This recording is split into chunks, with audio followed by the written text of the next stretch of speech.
آگے بڑھیں گے اور خبر شامل کریں گے بہاول نگر پر، جہاں پر خفیہ اطلاع پر کاٹن کی فیکٹری پر چھاپا مارا گیا۔ خفیہ اطلاع پر ضلع انتظامیہ ٹیم کا پولیس کے ہمراہ نجی کاٹن فیکٹری پر کامیاب چھاپا۔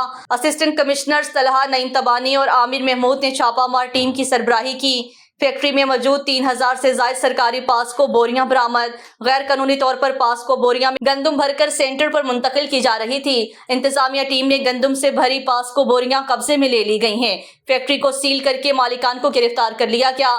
کسانوں کا استحصال کرنے والے عناصر کے خلاف سخت کارروائی کا فیصلہ کیا ہے۔ ایسے عناصر کے خلاف کریک ڈاؤن جاری رہے گا۔ ڈپٹی کمشنر ذوالفقار احمد نے کہا ہے، پاسکو حکام کو میرٹ پر اصل حقدار کسانوں کو باردارانہ جاری کرنے کی سخت احکامات دیے گئے ہیں۔ ضلع بھر میں تحصیل لیول پر اسسٹنٹ کمشنر سمیت مقامی انتظامیہ سخت مانیٹرنگ کرے گی۔ ایم بی نیوز کے ڈسٹرکٹ بلیٹن سے فی الوقت کے لیے اتنا ہی۔ مزید نیوز اور اپڈیٹس کے لیے دیکھتے رہیے ایم بی نیوز، کیونکہ ایم بی نیوز ہے millions broadcasting news net work.